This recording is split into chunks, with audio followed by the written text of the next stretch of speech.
everybody? Welcome back to Stinker, Drinker, Thinker. We are three guys. We pour some pours, we make some cocktails, and we rank them in a ridiculous ranking system known as the Stinker, Drinker, Thinker.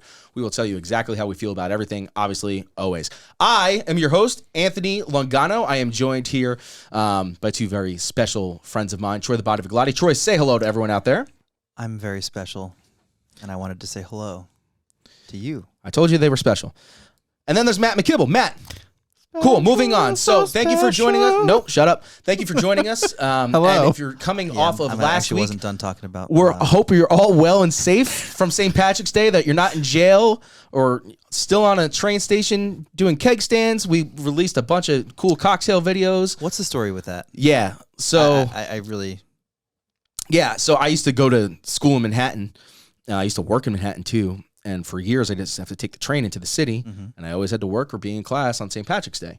And I would have to take the train in at like 6:30, 7 o'clock in the morning, and like clockwork. New Jersey Transit. Yeah, like clockwork. People would head into the city St. Patrick's Day morning, 6:30, 7 in the morning, with full kegs on trains. They would bring... No way. Yeah, they would bring kegs on trains, you know, like fratty college kids or whatever, and the sorority girls, right?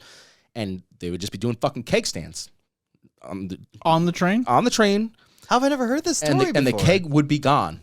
The keg would be gone. Parth, my buddy Parth, still takes the train to the city every day.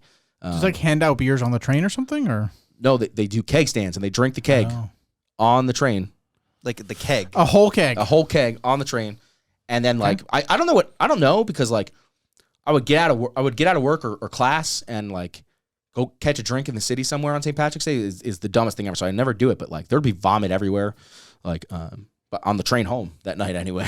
You never did a keg stand? No, I was going to school or work. If I had a session, hell no. Like, anyway. But this is a new, so yeah, hopefully you guys enjoyed the cocktails and things like that, and had to say safe St. Patrick's Day. We might do some more Irish whiskey. We might not. But this week is all about something we stole from the college basketball scene. They have a March Madness. You know what? If you guys want to bet on this too, hit us up. It's not legal to bet with us directly, but maybe we'll give you some tips. You give us some of your money. PayPal. This is called the blind. What do we call it? No, we argued over it for 45 minutes. This is the Blind Madness bracket that we're going to do here, where we take 16 special bottles and we put them into a bracket system, and only one survives.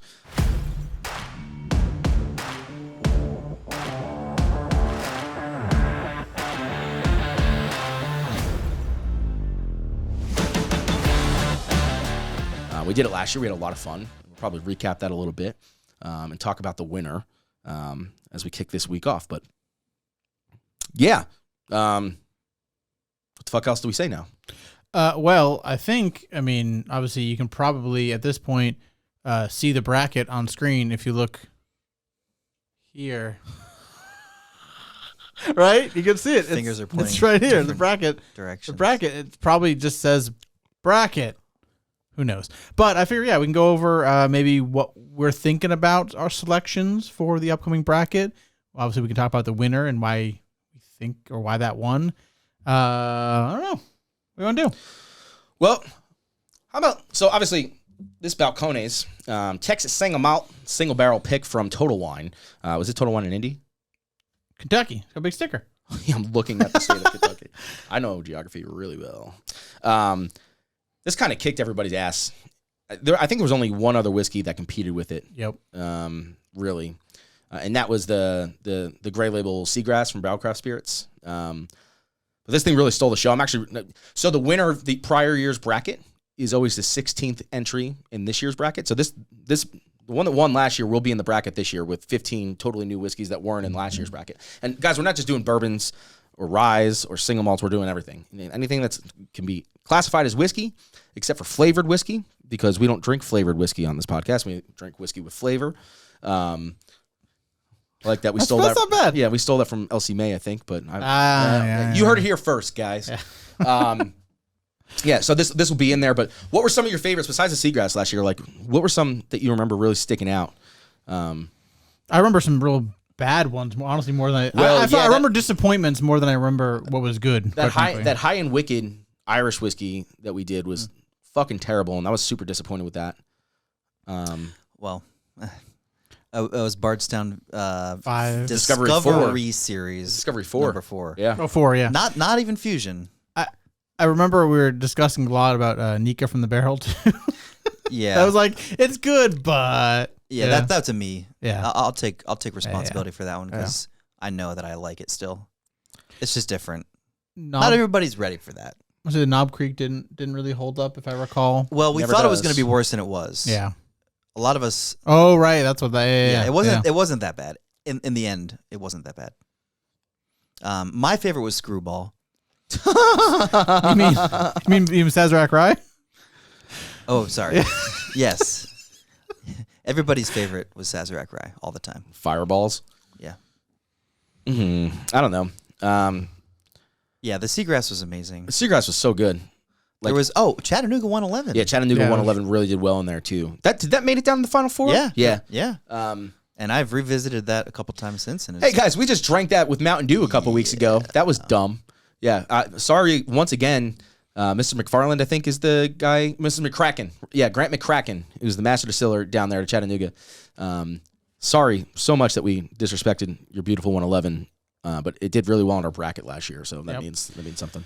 Yeah. So I guess we'll just kind of the general format is kind of hinted to. Obviously, the winner's making it in as a 16th spot. We're each picking 5 of our own whiskeys or whoever's whiskeys that one of us owns, entering into the bracket. We're tasting them blind. So each week or each episode, we're going to have 4 whiskeys that are going to be completely blind. We will pick unanimously the winner, I'm guessing. Hopefully, if we can agree on it. And then that'll move on, and then we'll do a final 4 showdown, and the winner will be determined. Let's see what happens. Yep. I'm curious to see if this is going to be... I mean, it's obviously got some air in the bottle. But it hasn't been opened much, I would imagine. Twice, maybe. Yeah, so I would imagine that it's not going to do as well as it did last year. But I'm trying to think. So. Maybe we should talk a little bit about some of the bottles we're thinking. So the way we're going to do this, guys, is since this is the 16th entry, we each picked 5 to go into this year's bracket. We all know what those bottles are. What do you think? Is there anything off the top of your head do you think that will compete with this? Well, I think one of my entrants is a young whippersnapper upstart that might do well this year in the bracket. Which one? Ever heard of Jack Daniels before? No, he's cruising. He's got like 800 3-pointers on this year. He's really crushing it in the brackets and all of getting drug tested every morning. Obviously, all of basketball. NBA is like, hey, bud, come down here and pee.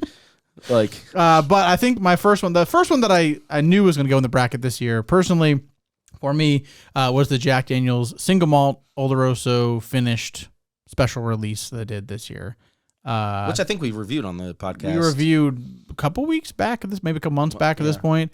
But that was a standout for me this year, and I kind of knew it's kind of a similar flavor-ish profile to the Balcones that won last year, being a single malt and kind of having that super rich lushness. So we got to contend that, I think. We'll see. I think that Cedar Ridge double barrel that I got. That's good. I think that's going to do some damage as well. But there's a couple of mine that can be a little bit sneaky.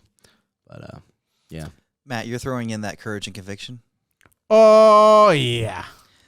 That's not even my pick. That's your pick. But I just remember that being a real standout. Which one? It was the Courage and Conviction Cuvée finish. Yeah. Yeah, I remember we tried that again after, and it was bad. I remember that. That's why I wonder if... Really? Yeah. It wasn't as good. Yeah, I think we tried that at your house one day, and it was bad. That's what I'm very curious about because it was really good. It's Virginia Distilling Company, yeah? It was really, really, really good. I remember you specifically saying on that episode, this might be the best whiskeys we've ever tried. That's why I have to put it in. That's what I remember. Yeah, that's why I have to put it in. Yeah, I remember being disappointed when we went back to it. Yeah. But I think, really what the whole point of this is, and the reason why we're doing a blind too, is these great whiskeys we think of like, oh my God, this is my favorite whiskey of the year, whatever it is, may not do that well blind. It may... Is Russell's 13 coming? Yeah. Yeah, fuck yeah. But that could also do some damage. That's what I'm saying. But it's like we have these ideas of what we think a whiskey is and how good we remember it being, and our memories are not always correct, and sometimes, often, just like us, they're wrong. Yeah. Aside from the fact that perceptions change and the contents inside the bottle change. Absolutely. So there's many factors. Yeah, both two of them are going to go that are a year or two older. Yeah. That's going to affect them, and Yeah, I don't know. See how they hold up. But yeah, I'm excited. So that's gonna kick off. That's gonna kick off this Wednesday, or Friday. We're not sure yet. One of the days, as soon as we can get them out. It's hard to record those episodes, guys, because it's a lot of drinking, and we can't record 2 in one day without our palate fatigue happening or us just getting too drunk.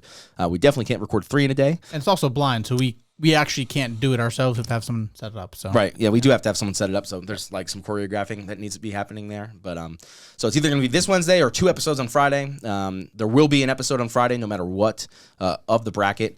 I think that's how we have it set up. I think I would venture to say, place your bets. Yeah, seriously. You have until the end of until the finale, and maybe if you guess the winner, maybe we'll do something cool. Maybe, yeah. Maybe. The full list, our full bracket will be in the episode notes for what's coming up. And it's going to be a total of 5 episodes. So the 4 qualifying rounds and then the 5th round for the final 4, essentially. We're going to skip the semifinal round just for time's sake and because, fuck it, let's just get right to it, right? And then, yeah, I mean, if you maybe just not to overcomplicate it, but like tell us what of those 4s you think would make it into your final 4 and then tell us which one you think would win. You can drop that in the comments or shoot us a message. We'd absolutely love to know what you think. But I'm excited, man. This is like one of my favorite things to do on this podcast. Me and Troy have literally been talking about this. Like every whiskey that we try, we're like, you think it's going to the bracket? We're like, yeah. I think the day after we finished it last year, I'm like, oh, I'm excited for next year. Yeah. I really want to try to get some 4 Roses in here, but I don't know. I mean, there's still time. Yeah. That's why I only listed a couple because we could change between now and when we when this video comes out. Yeah. But all right, cool. Well, yeah, we appreciate you guys. Have a great week with us. Make sure you're liking, subscribing, and dropping some comments, placing your bets. And good luck to you if you are. On that note, Matt? May the whiskey be with you. Troy? Yes. And also with you. And also with you. Anthony, lead us out. Lift up your glasses. No, it's part of the prayer thing. Whatever, I don't know. Yodel-hee-hoo. Goodbye.